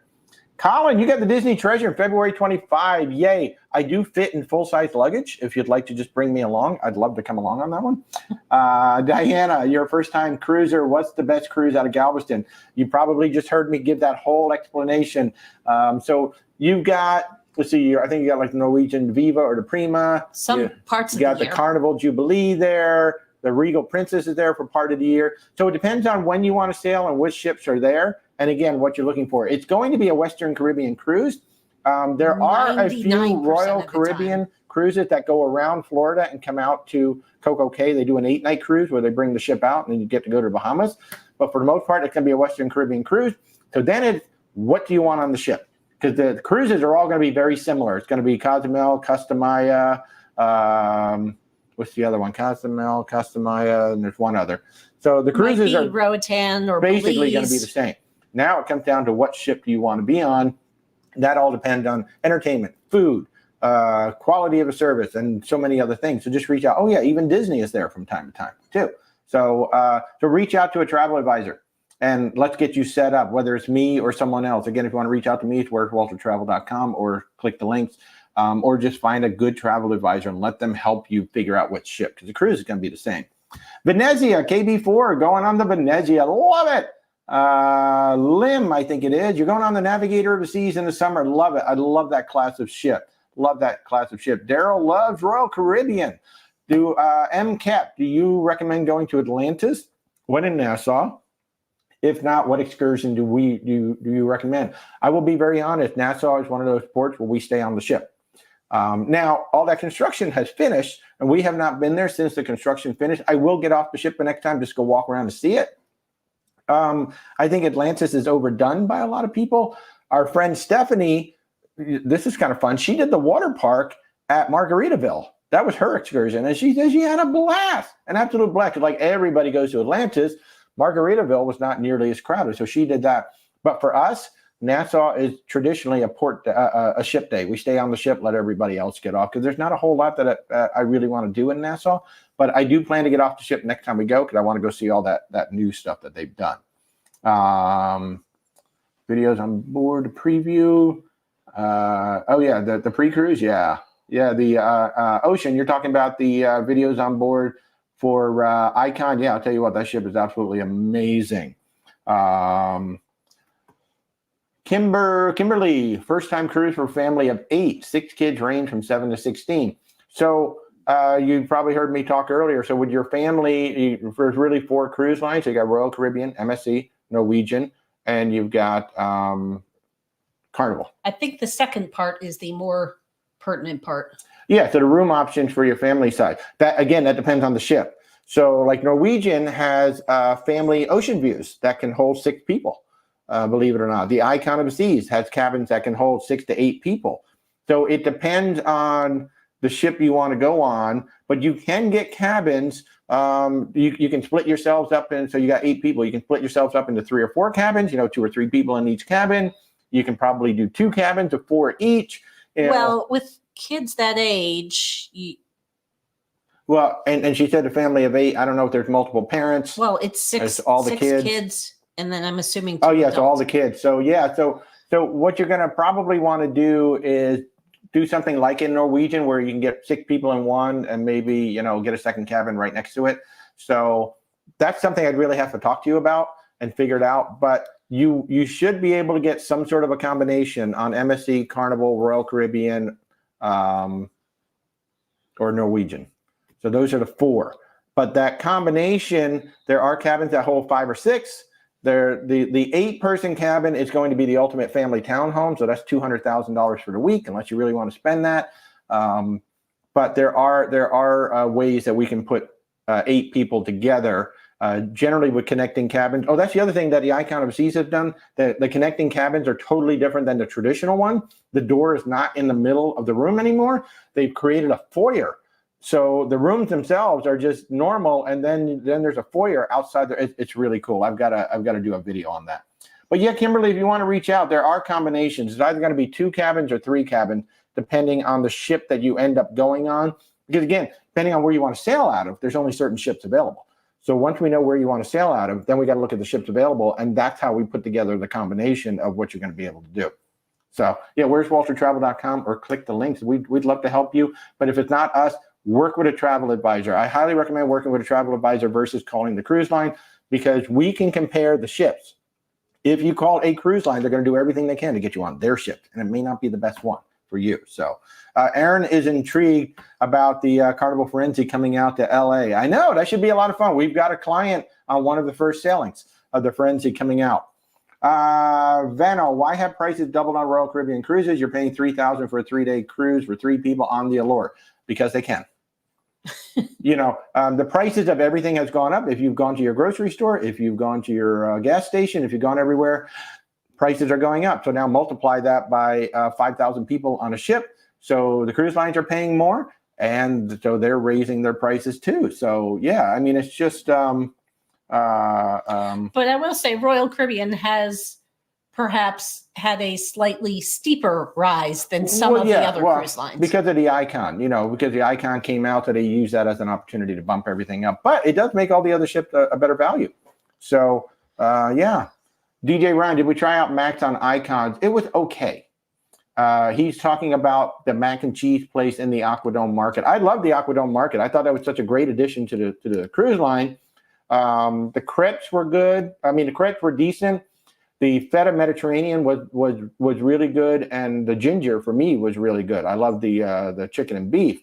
The Max, I got the bacon mac and cheese, and I got the pepperoni mac and cheese. It just wasn't cheesy enough. Yeah, I got just the standard basic one, and to me, it wasn't creamy enough, and it wasn't cheesy enough. Yeah. So Kimberly, but that's me. Kimberly, you're saying you're in New Jersey. So those 4 cruise lines that I mentioned earlier, they all service New York and New Jersey. So just reach out. We'd be more than happy to help out. Big Daddy, what about a British Isles cruise in June 2024? Who should you cruise? That depends on the itinerary that you want to get, because Princess is there. Celebrity, I think, does them. Holland America is definitely doing them. Oceana is up there. Azamara is up there. Viking Ocean is up there. I mean, you've got about 7 or 8 cruise lines to choose from. It depends on which itinerary, because when you say the British Isles, there are multiple versions of that. So it depends on what you want to do and how long do you want to stay in each port. That's the other thing. How long do you want the cruise to be? Yeah, how long do you want the cruise to be? And, you know, we look at all of that, because you might say, hey, I really want to spend some time in this place. So now we got to look for the cruise that spends the longest time in that place for you. So there's no...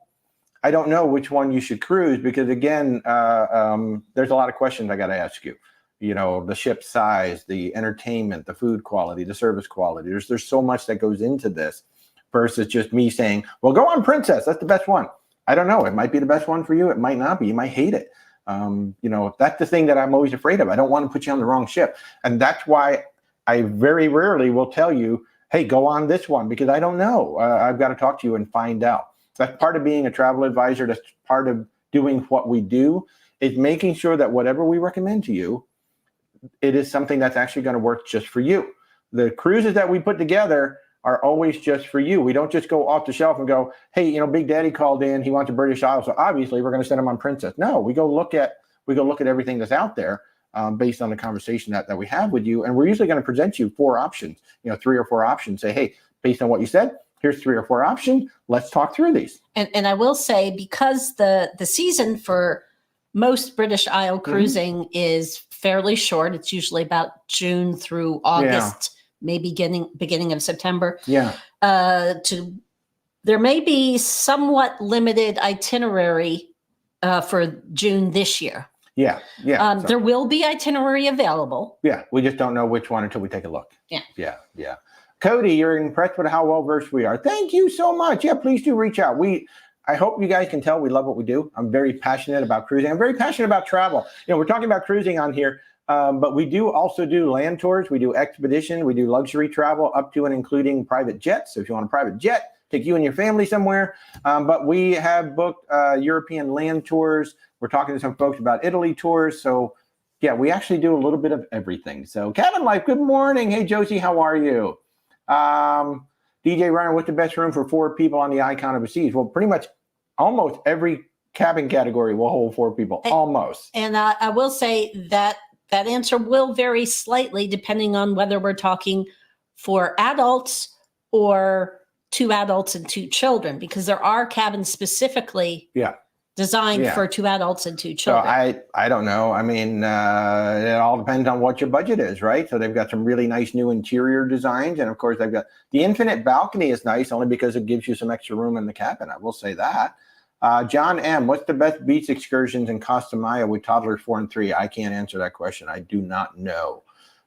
With Costa Maya, I lean into the Mayan ruins. Those are like my go-to to say, hey, go on the Mayan ruins.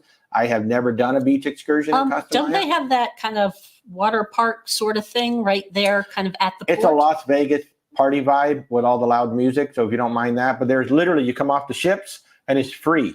There's a whole beach, a little party thing right there. But in terms of going to a beach excursion, I would have to look that up. If anybody has been to Costa Maya recently and has done a beach excursion, certainly would love to hear it.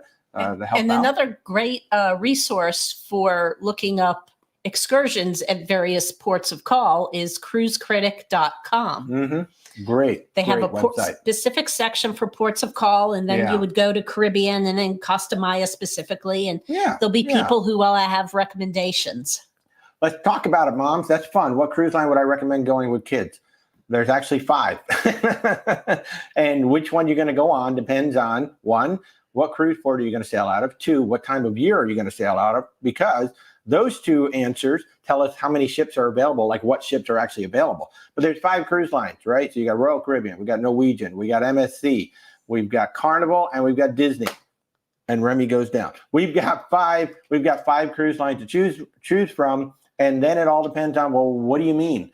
What do the kids need? What do you need? There's so many things that go into that.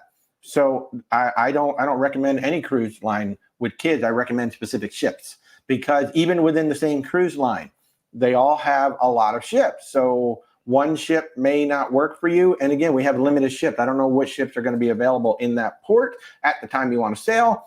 So that limits things too. Like I might say, hey, you absolutely want to go on the Disney Wish. Well, then you got to come to Port Canaveral, but I don't want to go to Port Canaveral. Okay, I got to find you another ship. So that's, again, there's no one answer. We have to talk to you. I got to ask you a bunch of questions, find out what do the kids want and what do the adults want. Going on Discovery Princess for the first time in April, what should you pre-book? Well, you certainly can pre-book your specialty dinners. I would do that. Can they pre-book shows, or do you got to wait till you get on the ship? For what? The shows. What? I'm sorry, I was looking up something. Oh, the Discovery Princess. Can you pre-book the shows? You remember? I don't think so. I think that's once you get on the ship. So shore excursion. Oh, actually, you don't. You just go. I think it's first come, first serve. That's right. The shows are first come, first serve. So your shore excursions and your dinners. Absolutely. Go ahead. Your specialty dinners. Go ahead and pre-book that. User 586 going on the seashore with the Aria experience. Have fun. That's going to be awesome. Peter, Disney Fantasy. Great ship. If you have a special occasion, go to Remy. Remy is just amazing. Why so serious? You live in Orlando. Awesome. We're in the Orlando area. We can grab coffee and talk cruising. That would be awesome. Have I been on Adventure of the Seas? Yes. Oh, not Adventure. We've been on the Mariner. Great ship. A lot of fun. Nice class. I think you're going to have a great time. It's a fun ship. How do you get on our Alaska cruise? Well, just reach out. Well, here's a great way to learn more about it. Go to where'swaltertravel.com. You're going to see a page there, a link at the top that says Group Cruises. And one of the drop downs is Oceana, Alaska. So that's where you can learn more about the cruise, but then just certainly reach out. The cruise sailed June 20, where is it? I've got it right here. June 26th through July 8th of 2025. So that is 12 nights. 12 nights in Alaska. We are round trip Seattle. It's going to be amazing. So reach out to us at where'swaltertravel.com and I can give you all the details on how to get into the cruise. But you can also go to the website. I've got a whole web page all set up on it. The pricing is no longer there because the pricing has been changing. So I took the price off. But all you got to do is reach out and I'll give you the pricing. Jeff, you're going on the Sun Princess February 28th. Any news why it's not sailing for the February 8th? That's what I was looking up. Okay, so Rebecca's been trying to find the actual news on that. Apparently somebody got hurt? Yes, they're not saying, Princess nor Fincantieri are saying specifically why. Mm-hmm. But a spokesperson for Princess said it was being delayed due to unforeseen challenges at Fincantieri. Yeah. And we do know that there was an accident involving a crane and a worker at the shipyard. He was not killed. He was just injured, seriously injured, but he did make it. Yeah. So there's speculation that the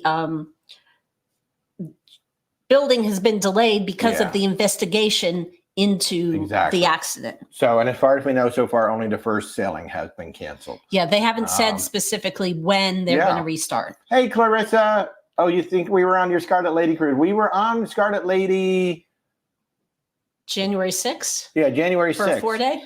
We were on it for January 6th. So if you were on the January 6th sailing, we saw you.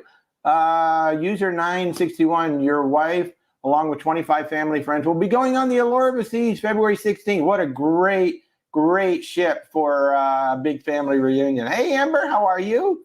What's the insurance on a cruise include? That depends on the insurance policy that you get. No two cruise insurance policies are the same. If you get it through the cruise line, that is really good if you have to cancel the cruise and you want to get your money back. However, most cruise lines have minimal medical coverage, so you really want to check that out. Viking has amazing medical coverage. But we usually send a proposal for Allianz Global Insurance for our client. That's who we actually use, and that's what we also sell as well. Nassau in the Bahamas, is it safe to get off the cruise? Absolutely, as long as you're with a party, and especially now that they've redone, all of that construction and whatnot. Any cruise port, if you walk off by yourself, you've definitely got to be aware of your surroundings. Doesn't matter which cruise port it is. So as long as you're in a group, I think most of the cruise ports, the one that I would recommend, don't leave the cruise port area unless you're on a organized tour, is Falmouth, Jamaica. I just find which is a question that's coming up. Yeah, so Falmouth, Jamaica is not the safest place in the world. Kara, good morning to Monterey. Jen Love, when do guarantee staterooms get assigned? I cruise in less than 30 days and don't have your room. When the cruise line wants to do it. It can be literally right up to a week before the cruise. It used to be like before the pandemic, like you may not find out until you show up at the terminal. Now that generally doesn't happen. You usually know before. I get very nervous about those because as we have seen, Royal Caribbean about 4 or 5 times last year, bump people off the cruise. Princess has done it in the past. I'm trying to think of one other cruise line that may have done it. I do not like guarantee rooms at all. I hate booking them. I think I've only booked 1 or 2 in the year that we've been doing this. I just don't like them. I'd rather spend that little bit of extra money and know that I have a cabin versus hoping that I have a cabin. You stayed in Houston because it was a lot cheaper than going down to Galveston. Thank you for that, just a guy. Jessica, is medical travel insurance important to get? Travel insurance is 1,000% important to get because even though you might be doing a closed-loop cruise in the United States, you are leaving the United States and going to another country where your medical coverage may not work. We never cruise without it.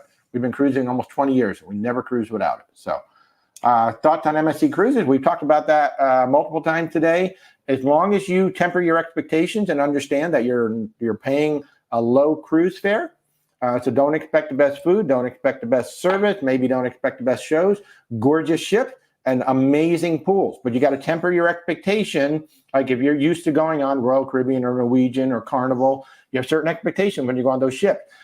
MSC is not going to meet those expectations. Maybe Carnival. They'll come the closest to Carnival, but even Carnival, I think their service is better. The service is incredibly friendly. And I think the food at times can be better on Carnival. Now, the main dining rooms are pretty close, but you just got to temper your expectations and know what you're getting yourself into.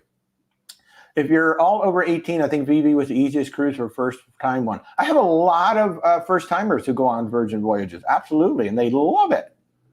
Oh, I thought you were going to say something. Am I able to help book with Casino Royale Compton offers? I can book the casino offers for the most part. There's sometimes certain restrictions on them that you have to do it yourself, but I can find those. Hey, Candace, you're struggling to find a good excursion in San Juan. If you like food, because we like food, Flavors of San Juan. I think it's called the flavorsfoodtours.com, something like that, but Flavors of San Juan. It's 5 or 6 stops. It's a nice walking tour. You get to see Old San Juan. And then at the end of the tour, if there's something you're looking for, you just ask the tour guide. But we did that one. We did another one when we went on the Valiant Lady this past November. It wasn't nearly as good, but Flavors of San Juan. If you like food, go do that one. It was great. Betty Sims is saying that they had a claim with Allianz. They paid and customer service was great. They have the annual policy. That's another reason why we sell and recommend Allianz. We've had multiple clients who have done claims, and they've all said they were great to work with. They were absolutely great to work with. Aaron, is the Princess Plus worth it if you don't really drink? That's a good question. That's totally up to you. So the Princess Plus is way beyond the drink package. So your gratuities are included. Of course, the drinks, which includes your soft drinks and specialty coffees. Your Wi-Fi is included. You've got 2 desserts every single day. The fresh pressed juice is included. Your delivery fees are waived on the Ocean Now delivery and the room service delivery. You get 2 casual meals during your cruise. The Ocean medallion is delivered to your house for free. So there's like 8 or 9 things in there that goes beyond the drink package. So that's up to you whether it's worth it for all those other things on top of the drink. You know, when you do it, your drink package is about $27 a day, just the drinks portion of it. Actually, so that's actually changing less. Because they're raising the price of buying the internet outside of the package. That's so true. Basically, if you were going to buy the internet, yes, I deem it worth it, even if you don't drink alcohol, because the price of and you wanted drinks other than the included water, iced tea, lemonade, because the specialty coffees are part of the package. And if you were buying just the non-alcoholic drink package that they have, it would cost more to do the non-alcoholic drink package, the gratuities, and internet. Yeah. I mean, we actually had the premier package for our Sun Princess one because, you know, we get 2 specialty dining meals with Premier, and that almost pays for the upgrade. User 256, what to do in Falmouth. The only thing to do in Falmouth is organize tours. Do not leave the port area. When you can get off the ship, you can go explore the port area right there because that is that's behind the gate. So you're fully protected. You've got like some restaurants and shop there. If you want to go outside the gate at Falmouth, be on an organized tour, either a ship tour or something that you have prepaid for. Do we book excursions too? We can for some cruise lines, like with Virgin Voyages, we can book them. With Princess, we can book them. I don't know about Royal Caribbean. Plus, we're now set up with Venture Ashore, which is an independent tour operator, so we can help you with that too. We talked about the Icon. Tina, am I a travel agent? Yes, we are. We are independent travel advisors, and we can help you with cruising, land tours, luxury, and expedition. Where's waltertravel.com, or there are links if you click my logo, and of course on YouTube, links down in the description. Stacy, is Princess going to do a world cruise? Not that they've announced. They have done them in the past. There are none currently on the books. Actually, I take that back. There is one happening because there is? Well, because one of our Panama Canal cruises, that is part of the world tour. Oh, okay. Part of the world cruise. So there is one happening now or next year because we have a group going on the Panama Canal, and I know that's one leg of the world cruise. So and if you're planning to book any world cruise, because they tend to put them on smaller ships, book it as soon as it becomes available. As soon, because you don't have many they cabins will to choose sell from. out. Yeah. How far in advance can you book the Royal Caribbean 9-month cruise? Well, they haven't announced another one yet. They're doing this one, and then that's it. Most world cruises come up 2 years early. So like Regent Seven Seas, I believe Oceania's got one. Viking obviously always has one. A Norwegian has had them in the past. So they generally come up about 2 years out. And then what happens is like they will sell it as a world cruise. And then after about 6 months or a year, then they'll start breaking it up into sections. So you can just buy a quarter of it, or like with our group that's going on the Panama Canal, they're literally just going on one section of it. So Wendy, Royal Caribbean is going up so much. I mean, they're all going up, but yeah, Royal is definitely stepping up their pricing structure. But Royal still does include a lot of things. Like you can go on the Icon Overseas and not spend a dime if you wanted to. The Windjammer was great. The main dining room. Oh, we didn't go to the main dining room, but the Windjammer was great. The Surfside Eatery looked like a lot of fun. I love the Aquadome Market. So, I mean, you could go on the Icon Overseas and not do that. User 256, can you walk to any beaches from Falmouth? I would not walk anywhere in Falmouth. That's just my own personal opinion, but I always recommend my clients do not leave the gate unless you are on an organized tour. I believe there is a little kind of pool or something inside the gate. I think maybe Margaritaville. Yeah, I think they might have a little pool. Yeah, but if you want to go to a beach, do a beach excursion. Don't just go walking out there. What do I think of the port? Bermuda. We've never been to Bermuda, to be honest with you, so I can't give you any opinions on that. I have a bunch of clients that we booked out of New York. That's the cruise. They go down to Bermuda. They spend 3 days there, and then they go back up to New York. So I know Sean and Steph did it when Sean was still alive. Okay. Yeah, so the Sean and Steph channel, there may be something there, but I can't talk personally about that one. Kim Johnson, first-time cruiser doing the Caribbean in May. How much money should you bring for tips? So that's totally up to you. You know, you're going to pay gratuities. Either you prepaid them already or they're going to be part of your room charge anyway. There are people who like to put down like $1 or $2 every single time you go to the bar.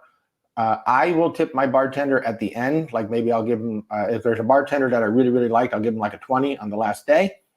In terms of your room steward, if you feel like that they have given you good service, over the course of your cruise, it might be $10, might be $20, might be $50, whatever you feel comfortable with. But understand, you are not required to bring anything with you at all. The porters, now when you first get to the cruise ship, if you have luggage that's going to be checked, that is luggage that's going to be carried onto the ship for you, generally what do we do? About at least $2 per bag. If it's really heavy, maybe a little bit more than that. Yeah, so like $2 a bag for the porters at the cruise port when you first get there.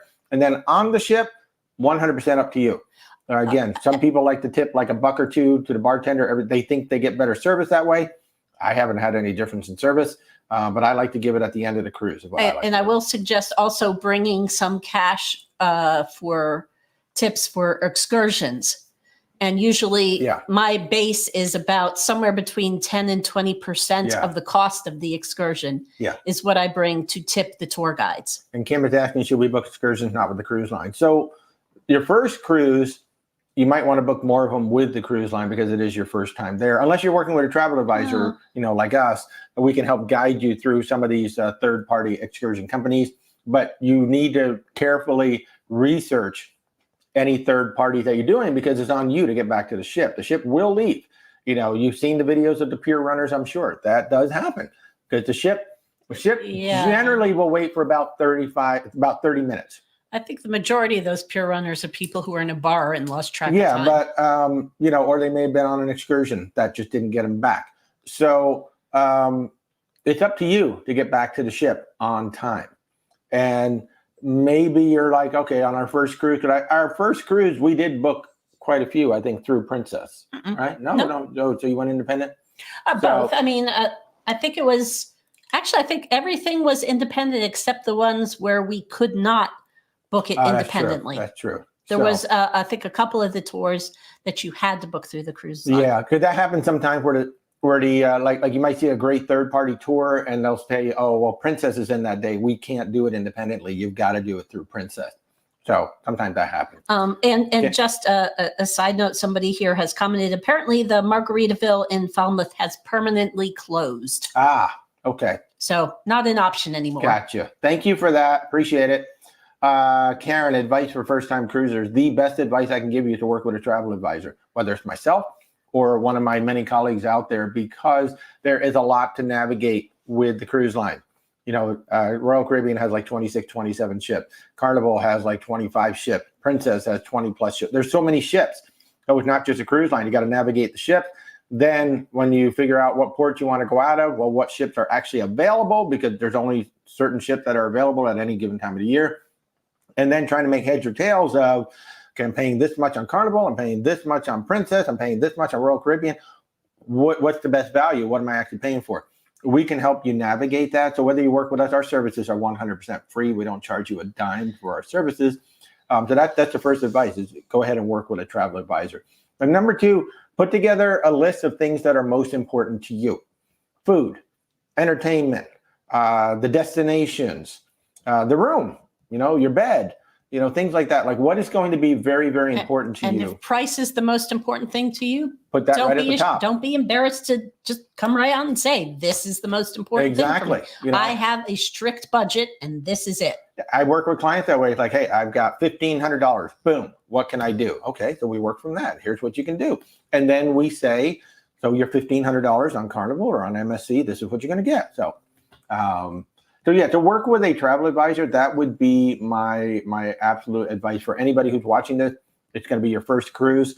Work with a travel advisor. So we've been cruising almost 20 years. Until we became travel advisor, we were still working with a travel advisor because they know things that we don't know. Even though we've been doing this for almost 20 years, you know, we might say something and they'd be like, well, did you know this other ship has this other thing? Oh, really? No, we hadn't researched that ship yet. They did. Detour, do any cruises include excursions? Yes. Oceania has a excursion credit, depending on the length of your cruise, of like $400 to $1,200 of shore excursion credit. Viking includes one excursion at every cruise port. Beyond that, I'm not sure about the other luxury lines, what they Silver Sea include. and Seabourn, but it's basically the luxury lines that are going to include certainly river cruising. Most river cruises include at least one free. Yeah. There will be other options that will be an upcharge, but there will be at least one free one. And you can always research the port, and if it's a, safe enough place, like not Falmouth, just walk around on your own and go to a beach by yourself. Yeah. That is possible in most ports. Great to do. Yeah.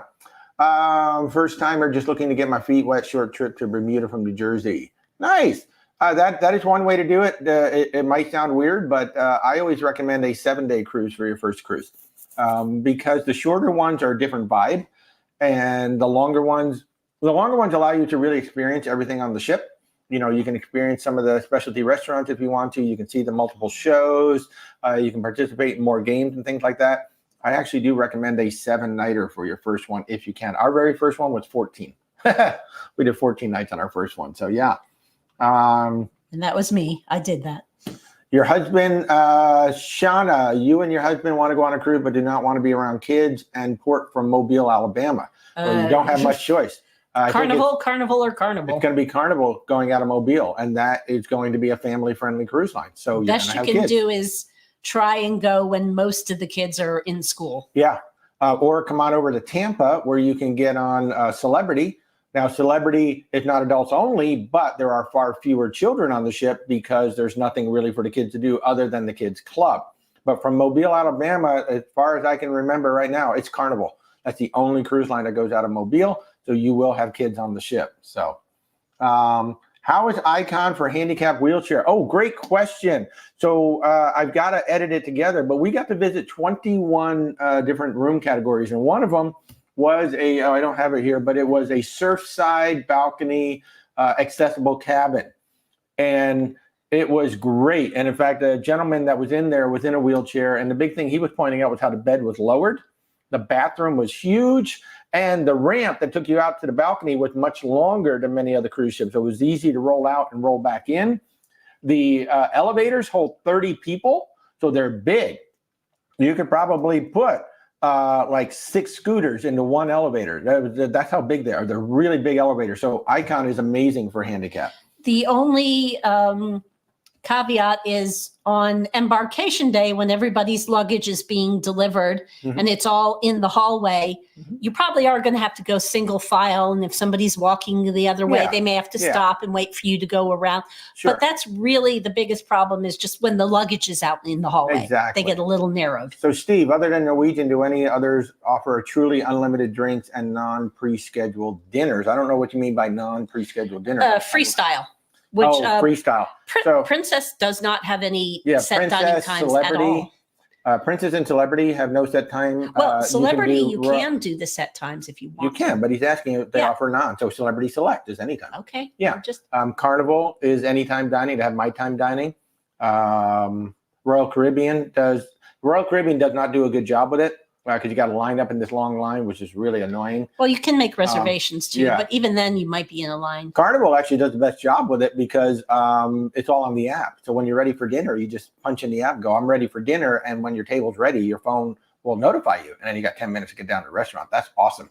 But they all have drink packages. So, and most of them have some version of that. Disney is very strict. Obviously, they have the rotational dining. And they do not have a drink package. They have a wine thing I think you can get. But Princess, definitely there is no set dining time. Celebrity has the Celebrity Select option. And then Royal has anytime dining, which can involve a long line. MSC. Oceana too. There's no set dining time on Oceana. MSC, if you have the Aurea experience. And the Yacht Club. And the Yacht Club, you can do anytime. Yeah. Not for Bella or Fantastica. But Professionals going on the Oasis next month. Have an amazing time. Hey, Kathy, how are you? Best cruises for adults only Porta Automobile. We talked about that. You've got a choice of Carnival, or Carnival. What about Honduras? I don't know exactly what the question is, but talking about like Roatan. It's a great place to visit.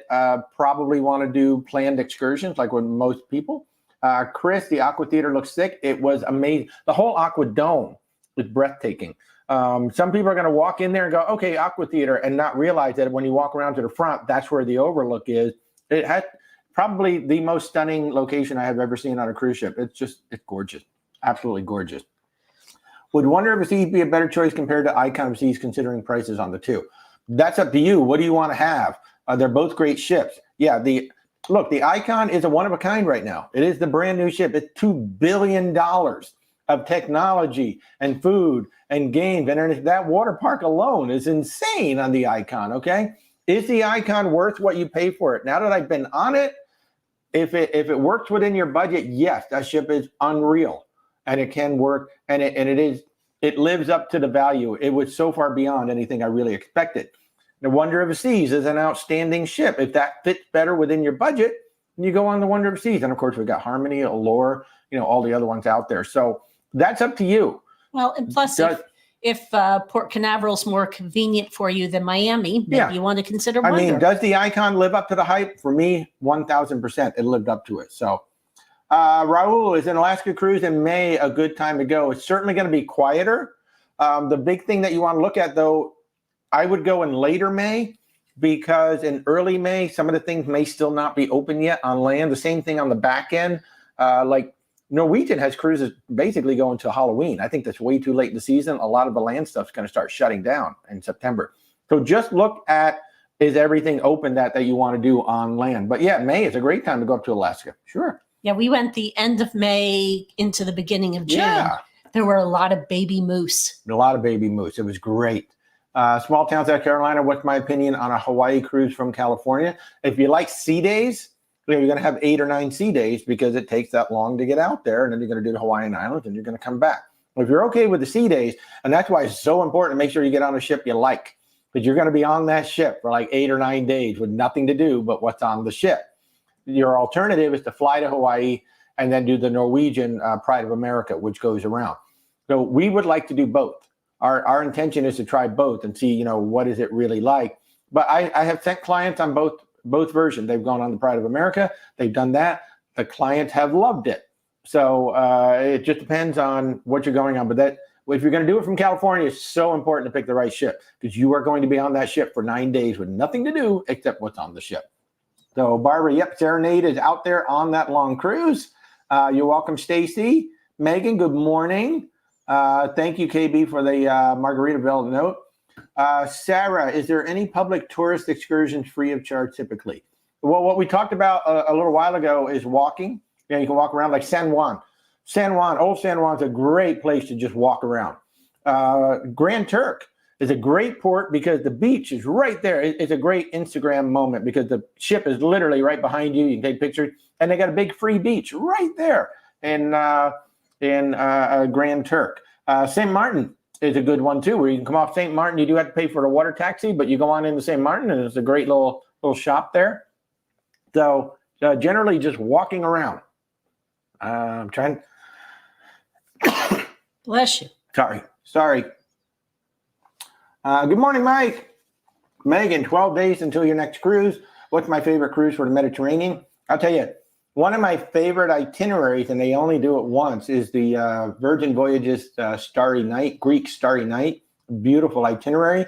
And then the one that Rebecca found, which was the Azamara, that was intensive Italy. That looked really, really nice too. So, yeah. McClaimia, I'm so sorry if I said that wrong. You're worried about the Icon class and overcrowding. Is it a problem? We don't know yet. We were on the ship with 4,000 people. It felt empty. I mean, literally empty. Our friends Ben, David, and Stephanie are all on the ship right now. Ben heard that it was around 80% that they limit, even though it's sold out, they limited it to 80% capacity, which I'm sure they're doing. They're probably limited it for about a month, and then they're going to ease in. So I will say with 4,000, the ship is empty, completely empty. 5,500 is full. That's double occupancy, and then 7,500 would be absolutely full. So we don't know if it's going to be an issue. My biggest concern is those smart elevators as they get up to that 7,000 range. Are they going to work right? So yeah, we'll find out. So Dave, how do you pick a travel advisor? Your friend just became TA, and I feel like I should avoid a rookie. You know, everyone's got to start. Everybody's got to start somewhere. So with us, you know, we've only been doing this a year, not quite a year and a half now, but we have 20-year history of cruising. So that's why we stepped into this and we felt very confident coming in. Plus, we've cruised 10 different cruise lines. So we can speak not authoritatively, but with education and knowledge of what these various cruise lines are like. So we feel very confident in sharing that. Now, I don't know what your friend may have been cruising for 10, 20 years now. So they would have a lot of knowledge. So I don't know how to answer that question. We were very lucky that when we found our TA, we found the right TA right off the bat 20 years ago. And then we stayed with them until we became TAs. So why do cruises stop at Falmouth if it's that dangerous for passengers? Well, you know, a lot of people still love going to Falmouth. I mean, there's a lot to do there. So if you go, it's not that it's dangerous for passengers. I don't personally feel safe. And a lot of my friends and family don't feel safe walking out there. But there's still a lot of great things to do there. And if you go on a planned excursion, you'll have a great time. We did. We went to a plantation. Beautiful. Had a lovely lunch and all of that. It's just, we will not walk out of the gate. Okay? Take a planned excursion. You're going to be fine. So. Hey, Frank, how are you? Laura, you're going on a cruise in May. Perfect day at Coco Cay, Bahamas. What excursion do we suggest? We usually don't do anything there other than to hang out at the beach. That's like our beach day.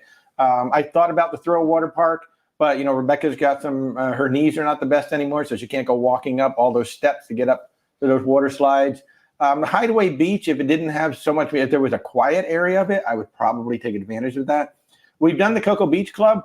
But the day we were there, it was kind of overrun with kids. The pool was kind of overrun with kids, so it wasn't the most enjoyable experience. But usually it's just a beach day. Just a beach day, that's all. Ocean, how many cruises are we going on this year? So far, we've only got 2 planned for this year. Wait, 2? Mm-hmm. Oh, yeah. Sun Princess and Ben and David's inaugural group cruise. I cannot wait for that. We may try to sneak out on the Carnival Freedom, for sure. Good morning. Are most of my customers from TikTok? A lot are.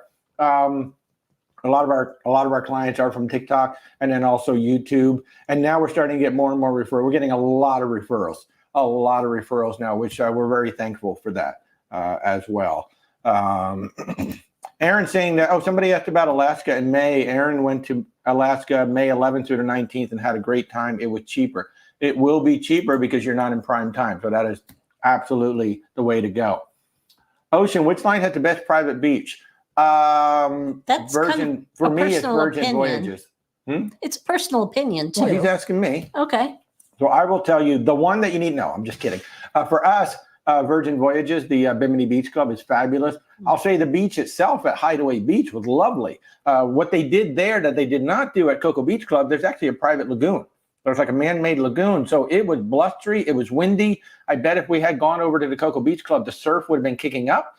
But where we were at the Hideaway Beach Club, it was nice and soft and all of that. So that was nice. If it hadn't been like ice water, we might have gotten in. And I will say my favorite private island is Ocean Key. And that lagoon area has really nice sand as well. So, Dave, what did we do before becoming a travel advisor? I had a 32-year career in film, television, and marketing. So I ran my own creative agencies for about 22, 23 years. I built internal creative agencies for multiple companies. And I ended my career basically as a VP of marketing. That's what I did. If any of you know who Alton Brown is on the Food Network, I was on that show for 4 years as an editor, animator. I'm even in a couple of the episodes. You'll see me pop up in there. So that's what we did. What's the worst cruise we have done? I can't even answer that. There's something to like about every cruise we've done. Yeah. So I can't say that any of them was the worst. There's some that we enjoyed more than others, but I wouldn't name a cruise just because, there are a few things that we didn't like about it. KCAS, interested in cruise to Haiti and DR in late June, July. How's the weather then? Super humid. Well, it all depends. The Caribbean does start to warm up. June, especially July. It's going to be hot. It's going to be humid. No way around that. Doesn't matter where you go in the Caribbean. It's probably going to be hot and humid. Once you get past May, all bets are off until about November. Well, I will say the temperature in the Caribbean doesn't vary a ton year round. Yeah. I mean, there will be pockets of colder and warmer. Humid. But yes, the humidity will be more of the issue. Yeah. LA Sisters Cloud, the best cruise line for high-end adults only. So really the two of the mainstream cruise line, Virgin Voyages. And then if you want high-end, that's Viking Ocean. So Viking Ocean is just beyond belief. They are amazing. 18 plus. Yeah. Both of those cruise lines, 18 plus only. And in fact, on Viking, for me, one of the other positives is it's 100% non-smoking. Yeah. And they, not that I care one way or the other, but they don't have a casino at all. Right. Because I don't gamble, so it doesn't matter to me. Virgin does have the casino, and they do have smoking outside. We have not been on Explorer yet, so I can't discuss that at all because we have not actually been on their ships yet. And I don't really, they are an MSC cruise line. So that gives me a little bit of pause. I know that they're supposed to be, high-end luxury, but I know the Viking product and I know the Virgin product, and they're both excellent. So Gavin, and we're going to have to wrap this up soon because I've got a phone call coming up. 5 adults, 6 kids on the Mardi Gras. Want to try Chibang and Kachina. Should we do seated or anytime? Anytime. I recommend everybody on Carnival go with My Time Dining, especially if you're going to do Mardi Gras celebration Jubilee, because you will get first choice to go to those restaurants on your free night. You can go one night free and then you got to pay for after that. And I think even on the paid night, you might get first choice as well. But if you do seated dining, you will not be able to get a reservation or start asking for Chibang or Kachina until around 7 o'clock. If you do anytime dining, it starts at 5:30. So I would do anytime. Yeah. But yeah, I wouldn't, on the Explorer thing, we have some friends who have gone on Explorer and they said, yes and no with that one. Have we visited a Progresso Yucatan? No, we haven't done that one yet. I'd love to. It's a relatively new addition to Western Caribbean cruises. Yeah. Hey, Dave, thank you for the kind words. I appreciate that. Bren, how was the Icon cruise? It was amazeballs. But only 3 days. It wasn't near long enough. The ship blew me away. I cannot wait to get back on the ship and do a full 7 days. It is my favorite Royal Caribbean ship now. It really is. I still love the Mariner. Mariner is a great ship, great size. But boy, that Icon of the Seas, wow! It's not just a redesign. It's like a total, or I should say, it's not like an upgrade to Oasis. It's a total redesign. They did a beautiful, beautiful job with that ship. Aaron, you've been to South Florida in November and May this year, going mid-June to July 1st. Will it be hotter and more rain? It'll definitely be hotter. It'll be humid. So come on into South Florida. It is going to be hot. And Florida, summertime, you'll get, usually it's afternoon showers. They don't necessarily last long, but you can get showers pretty much every afternoon. Exactly. So folks, we're going to wrap. Oh, thank you, Jen. Jenny said, go to the Chichen Itza from Progresso. Thank you for that, Jenny. I really, really appreciate that. All right, guys, I'm going to have to wrap this up because A, I've got some calls to make. B, we have to go look at a house that maybe we're going to rent. So y'all, you're going on the Allure. Yay, Ruthie, that's totally awesome. Appreciate it. I'm going to sign off on YouTube over here. You guys are awesome. Thank you so much. We'll see you guys Thursday night, and we'll see you right back here. Thursday night, we're going to have a special guest. I'll announce that soon. And so we'll see you Thursday night at 8 or 8:30 p.m. on YouTube. Have a great day.